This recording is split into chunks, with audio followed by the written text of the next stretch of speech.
ವಿಜಯಪುರ ಜಿಲ್ಲೆಯ ನಿಡಗುಂದಿ ಪಟ್ಟಣದ ಜಿವಿವಿಎಸ್ ಶಾಲೆ ಶಿಕ್ಷಣ ಸಂಸ್ಥೆಯಲ್ಲಿ ಕರ್ನಾಟಕ ರಾಜ್ಯ ಪ್ರಾಥಮಿಕ ಶಾಲಾ ಶಿಕ್ಷಕರ ಸಂಘ ನಿಡಗುಂದಿ ತಾಲೂಕು ಘಟಕ ಹಮ್ಮಿಕೊಂಡಿದ್ದ ಪ್ರೇರಣಾ 2023 ಕಾರ್ಯಕ್ರಮದ ಅಂಗವಾಗಿ ಎನ್ಡಿಎ ಪರೀಕ್ಷೆಯ ಕುರಿತು ವಿದ್ಯಾರ್ಥಿಗಳೊಂದಿಗೆ ಮಾತನಾಡಲಾಯಿತು. ಭೂಸೇನೆಯಲ್ಲಿ ಲೆಫ್ಟಿನೆಂಟ್ ಅರುಣ್ ಬಿರಾದಾರ್ ಹಾಗೂ ನೌಕಾಪಡೆಯಲ್ಲಿ ಲೆಫ್ಟಿನೆಂಟ್ ಅಭಿಷೇಕ್ ಕ್ಯಾಡಿ ಈ ಸಂದರ್ಭದಲ್ಲಿ ಮಾತನಾಡಿದರು.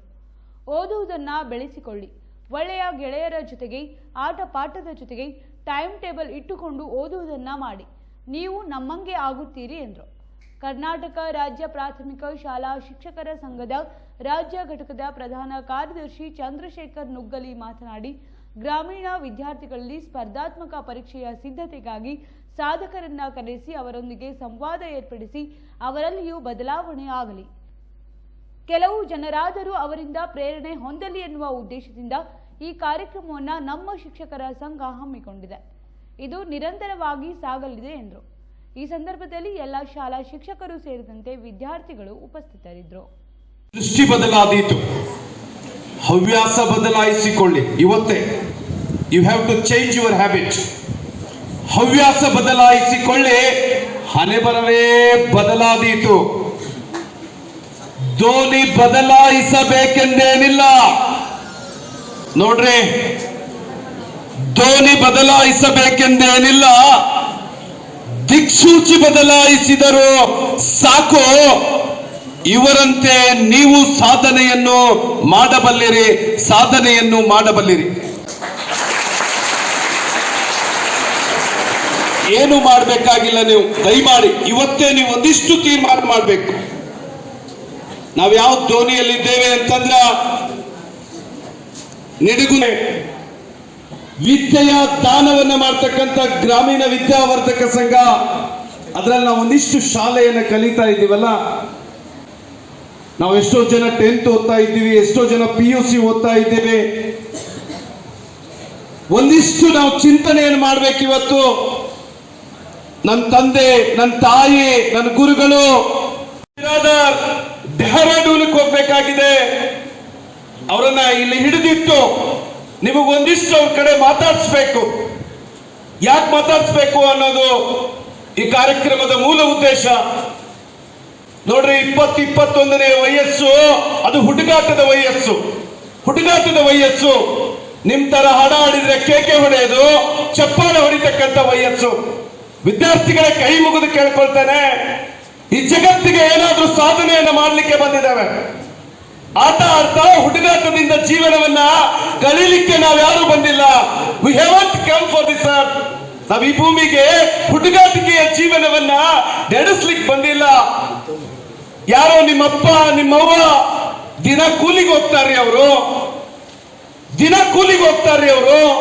ಅವ್ರನ್ನ ನೀವು ಒಂಚೂರು ನೆನೆಸ್ಕೋಬೇಕು. ನೀವು ಒಂಚೂರು ನೆನೆಸ್ಕೋಬೇಕು.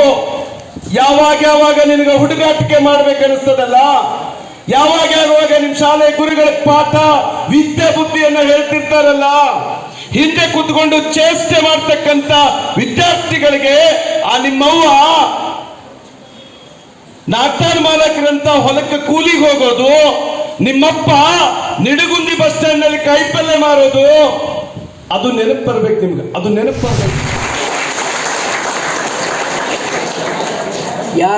ಯಾರಲ್ಲಿ ಏನಾದರೂ ಒಂದು ಮಾಡಬೇಕಂತ ಛಲ ಇರುತ್ತೆ, ಏನಾದರೂ ಸಾಧಿಸಬೇಕು. ನನ್ನ ಪೇರೆಂಟ್ಸ್ ಅವರಿಗೆ ಹಾಗೂ ನಮ್ಮ ಊರಿಗೆ ಎಲ್ಲ ಹೆಮ್ಮೆ ತರಬೇಕಂತ ಇರ್ತಾರಲ್ಲ, ಅಂಥವ್ರ ಜೊತೆ ಗೆಳೆತನ ಮಾಡ್ರಿ. ಅಂದರೆ ನೀವು ಅವ್ರಂಗೆ ಆತೀರಿ, ನಿಮ್ಮ ಗೆಳೆಯರು ಹೆಂಗಿರ್ತಾರೆ ನೀವು ಹಂಗಾಗ್ತೀರಿ. ಎರಡನೇ ವಿಚಾರ ಅಂದರೆ, ನೀವು ಏನೇ ಮಾಡಿದ್ರು ಅದು ಎಷ್ಟೇ ಸಣ್ಣ ಕೆಲಸ ಇರಲಿ, ಎಷ್ಟೇ ಪುಟ್ಟ ಕೆಲಸ ಇರಲಿ, ಏನೇ ಮಾಡಿದ್ರು ಪೂರಾ ಮನಸ್ಸು ಕೊಟ್ಟು ಮಾಡ್ರಿ, ಸಂತೋಷವಾಗಿ ಮಾಡ್ರಿ. ಅಂದರೆ ಆ ಕೆಲಸ ಕಂಪ್ಲೀಟ್ ಆಗುತ್ತೆ. ಅಂದರೆ ನಿಮಗೂ ಕಂಪ್ಲೀಟ್ ಆದಮೇಲೆ ಖುಷಿ ಸಿಗುತ್ತೆ. ಅಂದರೆ ಎಷ್ಟೇ ಸಣ್ಣ ಕೆಲಸ ಇರಲಿ, ಫಾರ್ ಎಕ್ಸಾಂಪಲ್ ಒಂದು ಸಿಂಪಲ್ ಹೋಮ್ವರ್ಕ್ ಇರ್ಬೋದು, ನಾಳೆ ತೋರಿಸುವಂಥ ಹೋಮ್ವರ್ಕ್ ಇರ್ಬೋದು, ಅದನ್ನು ಮನಸ್ಸು ಕೊಟ್ಟು ಮಾಡ್ರಿ. ನೀವು ಮನಸ್ಸು ಕೊಟ್ಟು ಮಾಡಿದ್ರೆ ಅದು ನಿಮ್ಮ ನೆನಪಲ್ಲಿರುತ್ತೆ. ಅದೇ ಮುಂದೆ ನಿಮಗೆ ಕೆಲಸ ಬರುತ್ತೆ. ಅದೇನೇ ಕಾಂಪಿಟೇಟಿವ್ ಎಕ್ಸಾಮಿಗೆ ಸ್ಪೆಷಲಾಗಿ ಓದೋದು ಬೇಕಾಗಲ್ಲ, ಏನೂ ಬೇಕಾಗಲ್ಲ, ಎಲ್ಲ ನೆನಪು ಬರುತ್ತೆ. ಏನೇ ಸಣ್ಣ ಕೆಲಸ ಇದ್ರೂ ಖುಷಿಯಾಗಿ ಮಾಡ್ರಿ, ಮನಸ್ಸು ಆಸಕ್ತಿಗಾಗುತ್ತೀರಿ. ನಿಮಗೆ ಬ್ಯಾಲೆನ್ಸ್ ಮಾಡೋದು ಗೊತ್ತಿರಬೇಕು. ನಾವೊಂದು 80% ಓದೋದ್ರ ಬಗ್ಗೆ ಇದು ವಿಡಿಯೋ ನೋಡಿದೆ ಅಂದ್ರೆ ಒಂದು 20% ಮನೋರಂಜನೆಗೆ ಅಂದರೆ ಎಂಟರ್ಟೈನ್ಮೆಂಟಿಗೆ. ನಾ ಯಾವುದೋ ಒಂದು ಸಿನಿಮಾ ನೋಡಿದ್ಯಾ, ಯಾವುದೋ ಒಂದು ಹಾಡು ನೋಡಿದ್ಯಾ, ಅದು ನೀವು ಯಾವಾಗ ನೀವು ಇದನ್ನು ಕನ್ಸಿಸ್ಟೆನ್ಸಿ ಅಂದರೆ ಇದು ಬ್ಯಾಲೆನ್ಸನ್ನು ನೀವು ಕನ್ಸಿಸ್ಟೆಂಟಾಗಿ ಮೇಂಟೈನ್ ಮಾಡ್ತೀರಿ, ಅವಾಗ ನೀವು ಅದರೊಳಗೆ ಮುಂದೆ ಬರ್ತೀರಿ. ಯಾವಾಗಲೂ ಏನು ಚಲೋ ಕೆಲಸ ಇರೋದಿಲ್ಲ ಅದ್ರ ಪರ್ಸೆಂಟೇಜ್ ಹೆಚ್ಚಿಗೆ ಮಾಡಿ. ಓದೋದಕ್ಕೆ ಒಂದು 60% ಮಾಡಿ, ಅದ್ರ ಬಿಟ್ಟು ಬೇರೆ ಕೆಲಸ ಇದ್ದರೆ ಒಂದು 40% ಮಾಡಿ. ಓದೋದು ಮತ್ತು ಚಲೋ ಕೆಲಸಗಳೇನಲ್ಲ ಅದನ್ನು ಅದ್ರ ಪರ್ಸೆಂಟೇಜ್ ಹೆಚ್ಚಿಗೆ ಮಾಡ್ಕೋತಾರೆ. ಸ್ಟಾರ್ಟಿಂಗ್ನ ಸ್ವಲ್ಪ ಡಿಫಿಕಲ್ಟ್ ಆಕೈತಿ.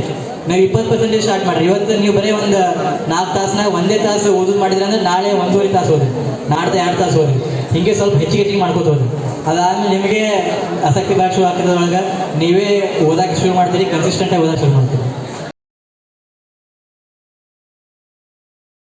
ನಿರಂತರ ಸುದ್ದಿಗೆ ಸಬ್ಸ್ಕ್ರೈಬ್ ಮಾಡಿ FM ನ್ಯೂಸ್ ಕನ್ನಡ ಹಾಗೂ ಬೆಲ್ ಐಕಾನ್ ಅನ್ನು ಒತ್ತಿ ನೋಟಿಫಿಕೇಶನ್ ಖಚಿತಪಡಿಸಿಕೊಳ್ಳಿ. ಧನ್ಯವಾದಗಳು.